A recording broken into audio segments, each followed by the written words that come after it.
আশঙ্কা দেখা দিয়েছে। প্রথম প্রশ্ন, এই 12 পাতার ফর্ম একজন মা বোনকে তার জেনুইনিটি দেখার জন্য কি প্রয়োজন, তার সংসারের খুঁটিনাটি এইভাবে তথ্য সংগ্রহ করা হচ্ছে কেন? 2, লক্ষ্মীর ভান্ডার কবে থেকে দেয়া হয়েছে, কত মাস অব্দি দেয়া হয়েছে আপনারা জানেন। অন্নপূর্ণা ভান্ডার 1 জুন থেকে দেওয়ার কথা, মে মাসের বকেয়াটা কোথায়?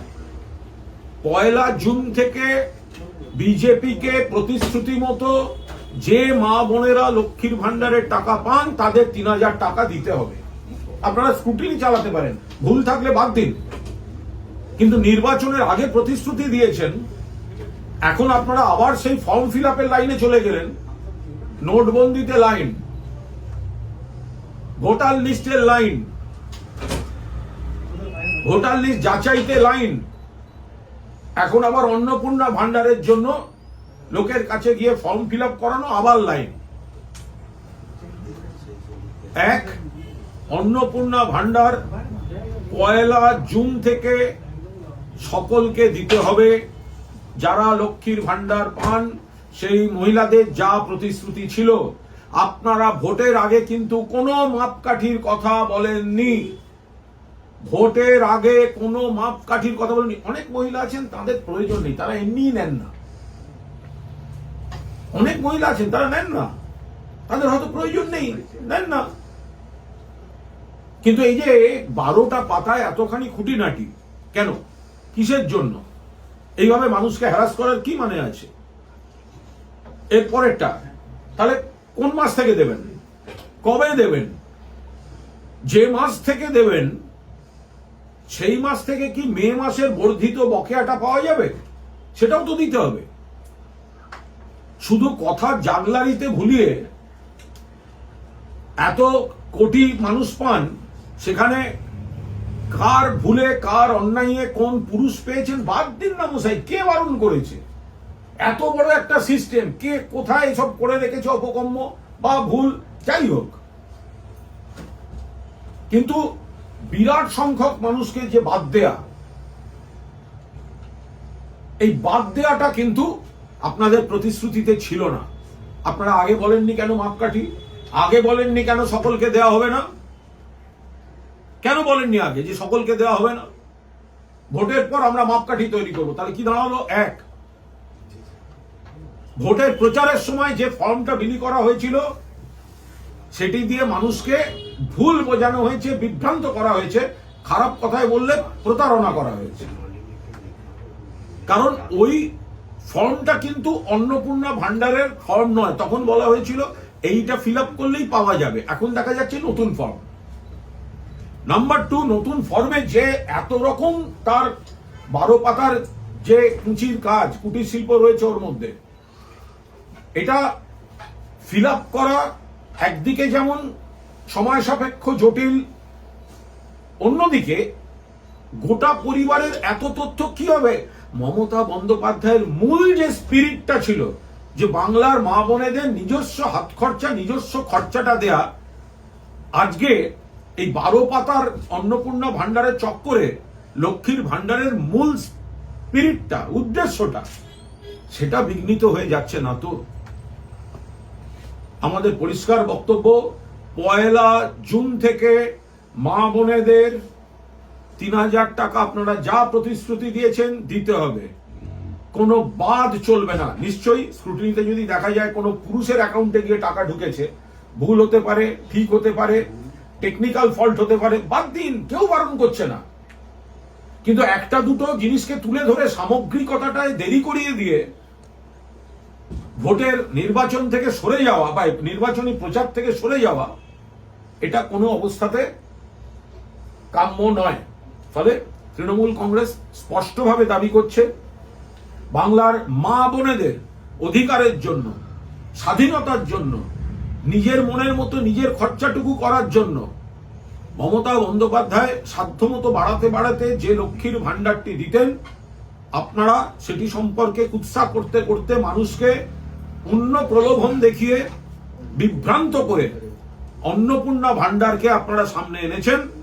1 জুন থেকে বাংলার মা বোনেদের সকলকে বাংলার মা বোনেরা যারা লক্ষ্মীর ভান্ডার পান, স্ক্রুটিনিতে যা ভুল থাকবে বাদ, বাট ক্রাইটেরিয়া করে বাদ দেয়া, এই প্রতিশ্রুতি কিন্তু আপনারা ভোটের আগে দেওয়ার সাহস করেনি। দাঁড়িয়ে বলতেন যে আমরা লক্ষ্মীর ভান্ডার বন্ধ করে দেবো, অন্নপূর্ণার ভান্ডার আনবো, নতুন মাপকাঠি করে আনবো। আপনারা তো বলেননি। তখন বলেছেন যারা লক্ষ্মীর ভান্ডার পান তারা ৩,০০০ টাকা করে পাবেন। এই হচ্ছে ফর্ম। মানুষকে ভুল বুঝিয়ে, মা বোনেদের বিভ্রান্ত করে কিছু মানুষকে ভুল বুঝিয়েছে ভারতীয় জনতা পার্টি। আমরা এই ভুল বোঝানোর তীব্র নিন্দা করি। মমতা বন্দ্যোপাধ্যায় মা বোনেদের স্বার্থে নিজে থেকে লক্ষ্মীর ভান্ডারের মতো যে ঐতিহাসিক কর্মসূচি শুরু করেছেন, সেটাই ভিত্তি গোটা দেশে। তার উপর দাঁড়িয়ে ৩,০০০ টাকা দেওয়ার যে প্রতিশ্রুতি দিয়েছিলেন বিজেপির নেতারা, আজকে সরকারে এসে সেখান থেকে তারা সরে যাচ্ছেন। অর্থাৎ একটা বড় অংশকে যদি বাদ দিয়ে দেন তাহলে তো ৩,০০০ টাকা দিতে সমস্যা নেই। আর মমতা বন্দ্যোপাধ্যায় ধরা যাক ওনারা বলতে চাইছেন কি, এখন অবধি আমরা যা জেনেছি যে সরকার পোষিত টাকাও যিনি পান কোন সংস্থার, তিনি এই টাকাটা পেতে পারেন না। তো তাহলে এরকম অনেক অর্গানাইজেশন আছে। আমাদের প্রশ্ন, তাহলে কি আশা কর্মী দিদিরা পাবেন? তো কারণ তারা তো সরকারেরই পান। আবার এখন এরা বলছেন সরকার পোষিত বা সরকারি কোনো ব্যাপার পায়, তাহলে তারা লক্ষ্মীর ভান্ডার পাবেন না। তাহলে আশা কর্মী যে দিদিরা আছেন তাদের বেতন এমনিতেই কম, আগে আরো কম ছিল। মমতা বন্দ্যোপাধ্যায় সাধ্যমতো যেটুকু করতে করতে গেছেন, তার সঙ্গে হয়তো লক্ষ্মীর ভান্ডারটা একটা সাপোর্টিং একটা অ্যামাউন্ট হিসেবে যোগ থাকতো। তাহলে এরকম আরো অনেকগুলি সামাজিক স্লট আছে যারা হয়তো সরকারের ডালপালাতে আছেন তারা, কিন্তু তাদের আরো একটু আর্থিক সাপোর্ট দরকার। এখন যদি একটা নিষেধাজ্ঞা হয় যে সরকারের ডালেপালায় যারা আছে তারা পাবেন না, তাহলে তারা বিরাট সংখ্যক মহিলা যাদের প্রয়োজন তারা তো বাদ যাবেন। তো তাই আমাদের কথা, ১ জুন থেকে ৩,০০০ টাকা যারা লক্ষ্মীর ভান্ডার পেতেন, স্ক্রুটিনিতে যদি কোনো ভুল বেরোয় সেই ভুলটা আলাদা, কিন্তু কোনো ক্রাইটেরিয়া করে বাদ দেওয়া যাবে না। ইলেকশনের আগে যা প্রতিশ্রুতি ছিল বিজেপি সরকারকে সেই প্রতিশ্রুতি পালন করতে হবে। এটা গেল প্রথম বিষয়। দ্বিতীয় বিষয়, এসএসসি উত্তরপ্রদেশ চরম বিশৃঙ্খলার অভিযোগ এসছে। সেখানে এক একটা সেন্টারে ক্যাওস হয়েছে বলে অভিযোগ এসছে এবং পরীক্ষার্থী বেশি হয়ে গেছে, বসার জায়গা ঠিক মতো করে দেওয়া যায়নি এবং একটা নিটের পর, এই যে নিটের প্রশ্ন ফাঁসের পর এবার আবার ডবল ইঞ্জিন সরকার, সেখানে অতিরিক্ত ভিড়, সিটের আসন বিভ্রাট, সরকারি তরফে সঠিক যোগাযোগের অভাবে একটা বিশৃঙ্খল পরিস্থিতি এবং এসএসসি পরীক্ষা আবার রিশিডিউল্ড করতে হয়েছে। আমাদের সর্বভারতীয় সাধারণ সম্পাদক অভিষেক বন্দ্যোপাধ্যায় ইতিমধ্যেই বিষয়টি নিয়ে সরব হয়েছেন। আমাদের পরিষ্কার বক্তব্য, এটা কি হচ্ছে? নিটের পর ডবল ইঞ্জিন সরকারের এসএসসি, তাহলে যুব সমাজকে পোকামাকড়ের থেকেও খারাপভাবে তারা ট্রিট করছেন। এ ব্যাপারে নরেন্দ্র মোদী এবং অমিত শাহ তারা নীরব কেন? কারণ তাদের রাজ্যেই তো এই বিশৃঙ্খলাভাবে রিশিডিউল্ড হয়েছে। যে সরকার একটা পরীক্ষা সুষ্ঠুভাবে নিতে পারে না, তারা মানুষকে নানা ধরনের বিভ্রান্তিকর কথা বলে বিভ্রান্ত করছিল। ফলে আমরা এটা চোখে আঙুল দিয়ে দেখিয়ে দিতে চাইছি যে পদ্ধতিতে এরা করতে গিয়ে সম্পূর্ণভাবে এসএসসিটা বিঘ্নিত হয়েছে এবং বহু ছাত্রছাত্রী যারা পরীক্ষা দিতে গেছিলেন তারা বিপাকে পড়েছেন। তো এইটা হচ্ছে, এবং তাতে মুখে কুলু পেটে বসে আছেন নরেন্দ্র মোদী এবং অমিত শাহ। এই হচ্ছে বিজেপির অবস্থা। তাদের নাকি এগুলো মডেল, তাদের ডবল ইঞ্জিন সরকার, লোকের সমালোচনা করে বেড়ায়, আমাদের রাজ্যে এসে বক্তৃতা দিয়ে যায়, কিন্তু নিজের রাজ্যে একটা পরীক্ষা ঠিকভাবে করতে পারে না। একটা কথা হচ্ছে যে আপনি যে প্রসঙ্গটি বললেন, প্রতারণার অভিযোগ, সেটাও বললেন।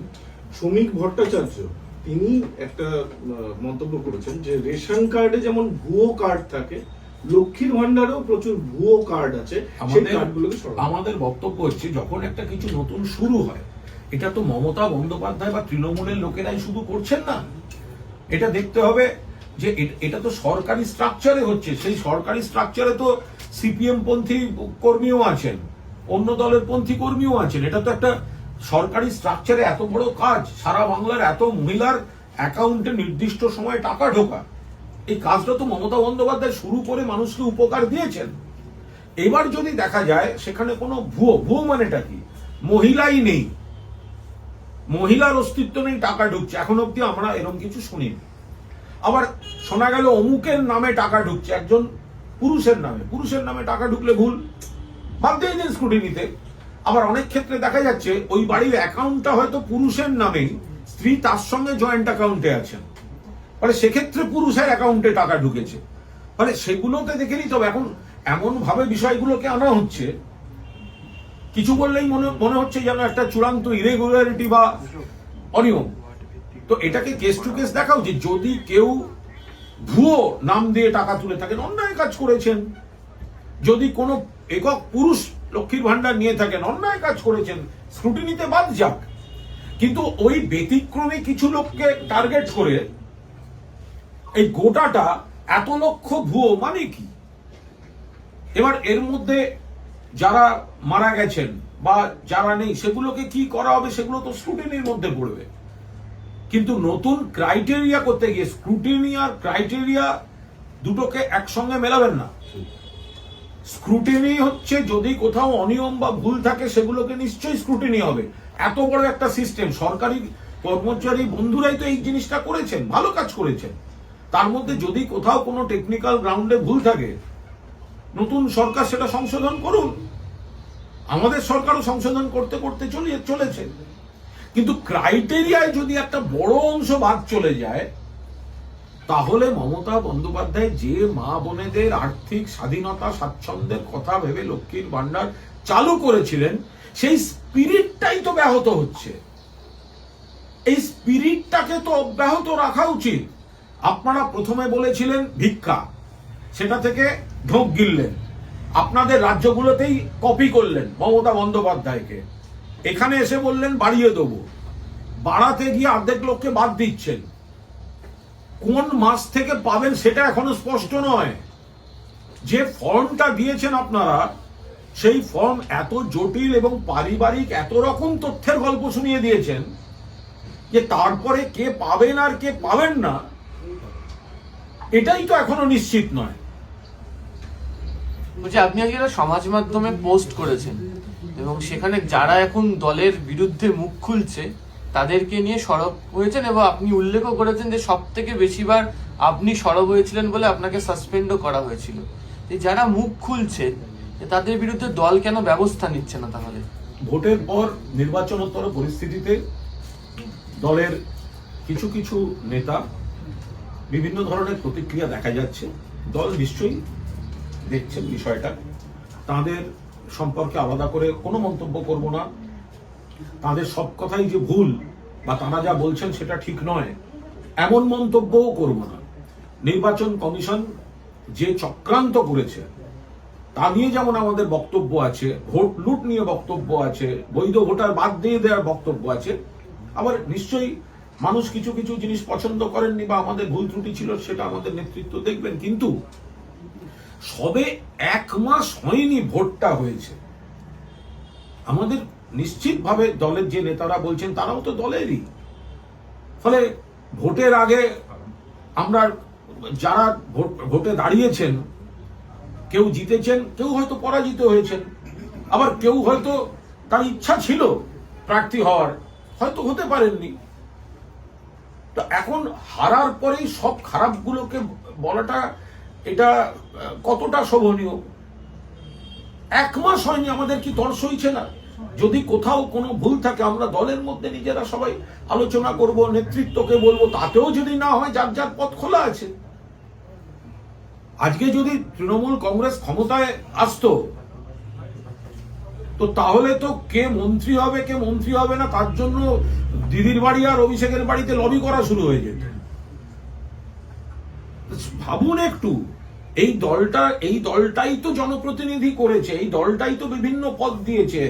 ফলে কোনো কারণে সেটা ইলেকশন কমিশন বা আমাদের ভুল ত্রুটি, ইলেকশন কমিশন তো বটেই, বা আমাদের কিছু ভুল ত্রুটি, তো সঙ্গে সঙ্গে যদি আমরা অন্যরকম করি, আমাদের কত কর্মী ঘর ছাড়া, কত পার্টি অফিস দখল হয়ে পড়ে আছে, বেদখল হয়ে পড়ে আছে। ফলে এখন কত কর্মীর মিথ্যা মামলায় হ্যারাস্ট হচ্ছে, তাদের পাশে দাঁড়ানো দরকার।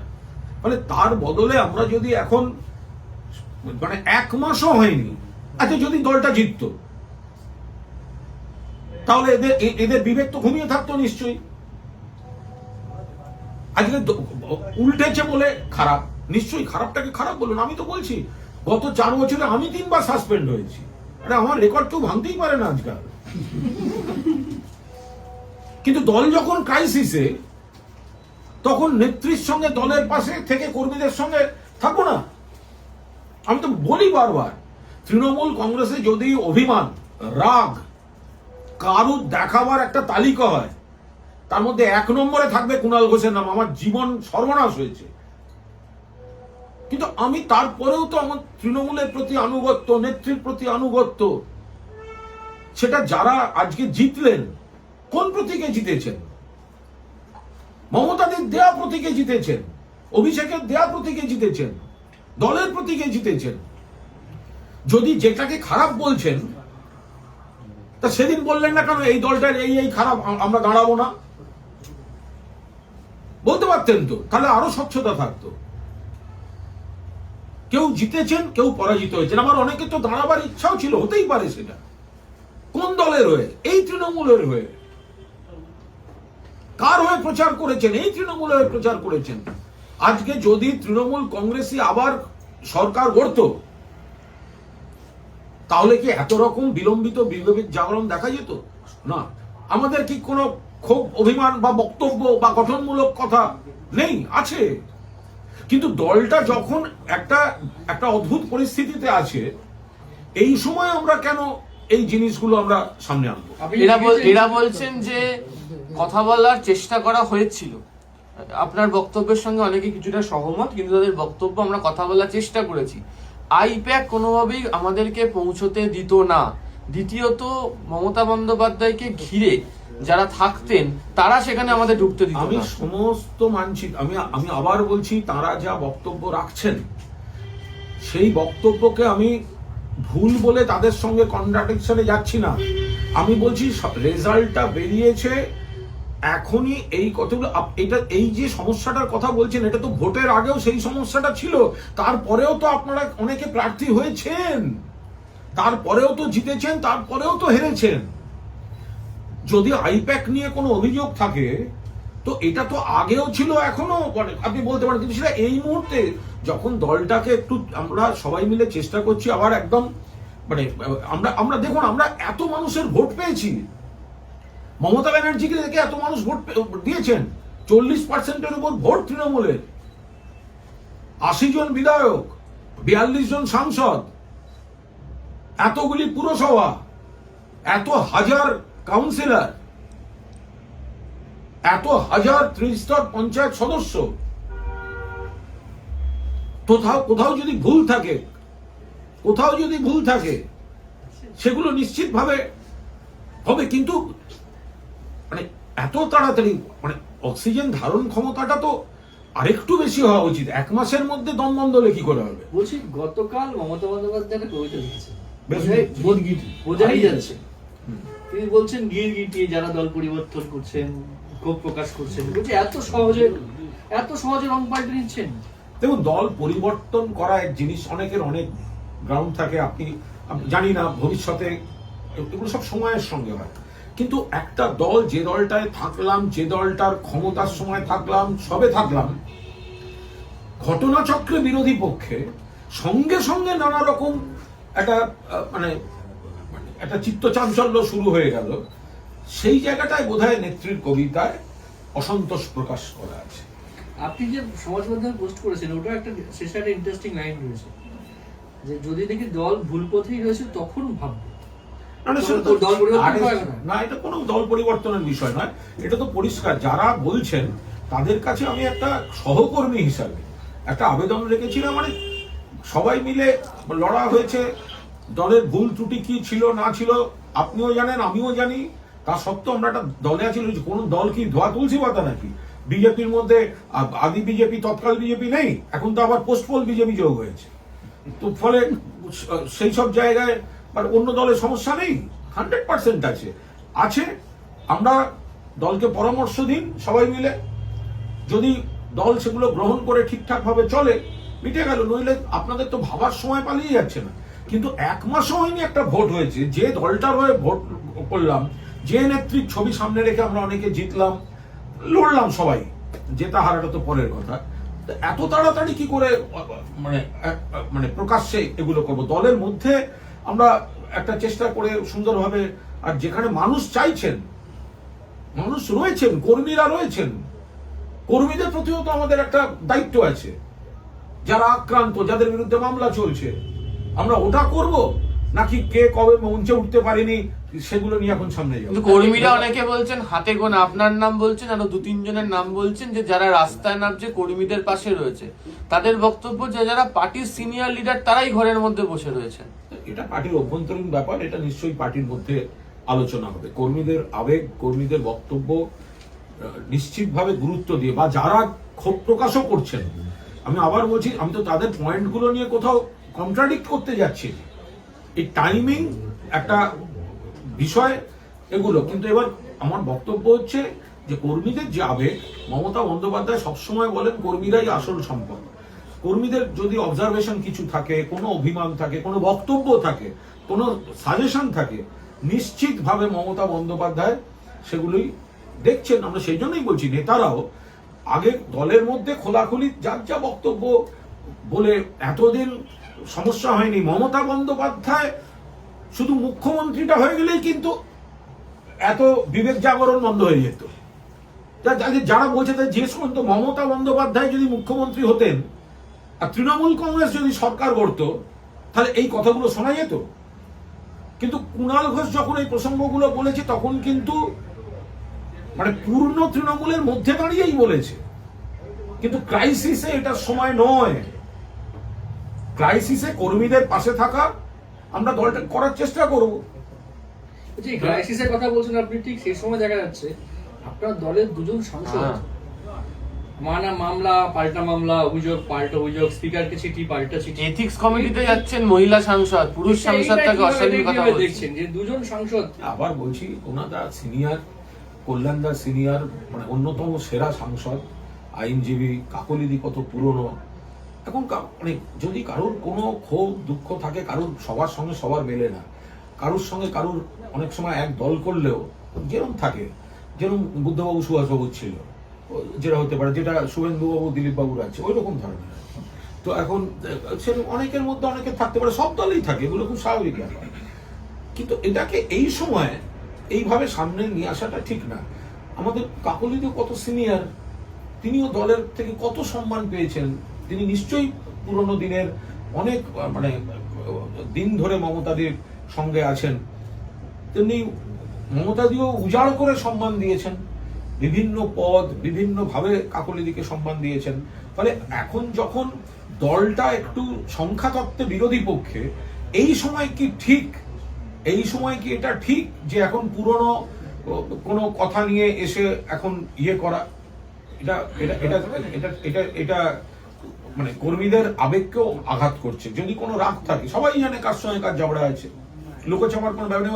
বাড়িতেও থাকে, বাবা কাকার ঝগড়াও থাকে, দাদা দিদির ঝগড়াও থাকে, ওগুলো নিয়ে কোনো বিষয় না। কিন্তু এই সময় সবার এই যে একসঙ্গে কতগুলো লোকের শ্বাসকষ্ট হচ্ছে দেখতে পাচ্ছেন, ভয়ঙ্কর ব্যাপার। একসঙ্গে একদম শ্বাসকষ্ট হচ্ছে, মানে এবারে এই পাশে হচ্ছে জিতেছে শ্বাসকষ্ট, হেরেছে শ্বাসকষ্ট, নমিনেশন পায়নি শ্বাসকষ্ট, সাংসদ শ্বাসকষ্ট।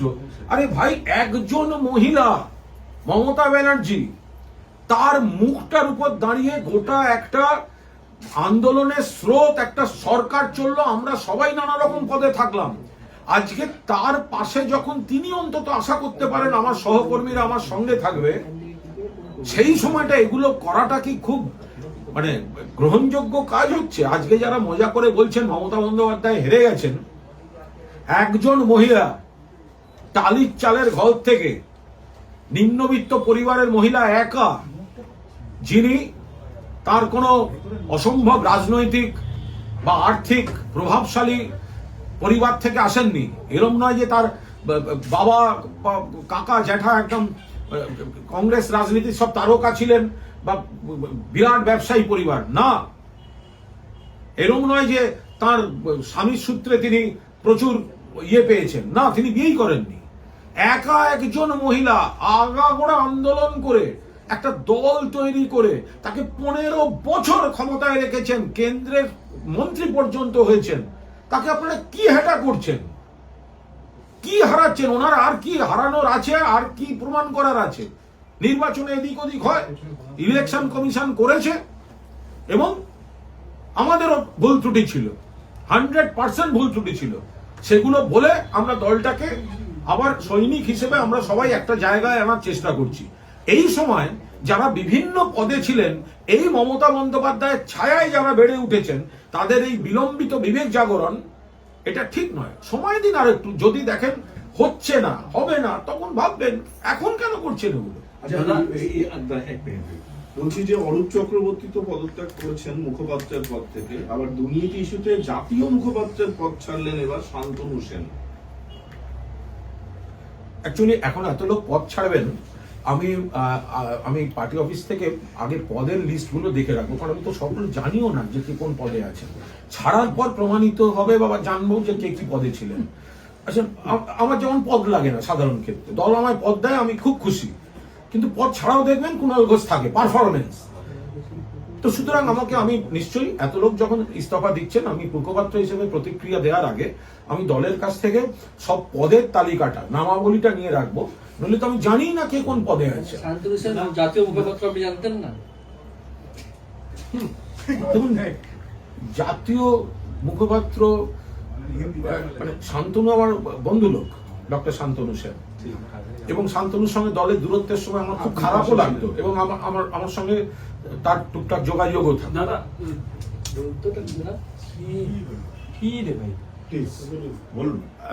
যোগাযোগও থাকতো, কিন্তু এখন তিনি তার মনে হয়েছে কোনো একটি দায়িত্ব ছেড়েছেন। তবে আমার মনে হয় এইসব ছাড়াছাড়িগুলো যদি ভোটের আগে মমতা বন্দ্যোপাধ্যায় মুখ্যমন্ত্রী হলে কিন্তু উনি ছাড়তেন না।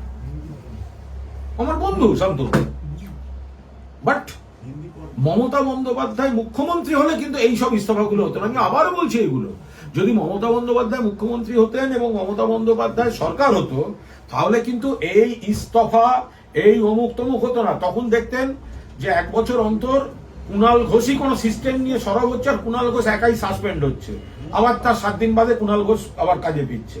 তখন আমি যখন সাসপেন্ড হতাম, একটা বিপ্লবীকে আমি খুঁজে পাইনি ব্রাত্য বসু ছাড়া পাশে। আমি তো দলের মধ্যে দলের কিছু সিস্টেম নিয়ে আমি বলেছি, তো বলে তো আমি সাসপেন্ড হয়েছি। তখন আজকের বিপ্লবীরা কোথায় ছিল? কিন্তু দল যখন একটুখানি অন্য পরিস্থিতিতে থাকে, তখন আমরা কর্মীর পাশে থাকবো, নেত্রীর পাশে থাকবো। তখন কেন এসব বলবো? যখন দল পুরো ফর্মে, তখন বলার দম থাকবে না। আর দল যখন একটুখানি সামান্য এদিক ওদিকে যাবে, কতগুলো লোক একসঙ্গে শ্বাসকষ্ট, বাবারে বাবা, সমস্ত নার্সিংহোম হাসপাতালে অক্সিজেন সিলিন্ডার অ্যালার্ট রাখা হয়েছে, যে একেবারে যখন তখন যাত্রা শ্বাসকষ্ট হতে কিন্তু এখন তো বিজেপি সরকার, এখন সহজ মানে ওইভাবে শ্বাসকষ্ট হলে বিজেপি ডাক্তাররা চিকিৎসা করবে। বলছি সৌগত রায় নিমতায় তাকে ডিম ছোড়া হয়েছে, অন্যায় হয়েছে এটা। সৌগত রায় একজন বর্ষিয়ান সাংসদ, বর্ষিয়ান নেতা। এই ডিম ছোড়া, গালাগালি, এটা কোনো সংস্কৃতি হতে পারে না। কারা শুনেছে? হ্যাঁ, কারণ আপত্তিকর কাজ। সৌগত রায়ের সঙ্গে আমাদের কিছু ব্যাপারে মিলতে পারে, নাও মিলতে পারে। বিজেপি স্বাভাবিক সৌগত রায়কে পছন্দ হবে না, তাহলে এই ডিম ছোড়া, তো গালাগালি করা, এটা কোনো রাজনীতি হতে পারে না। Thank you. Thank you.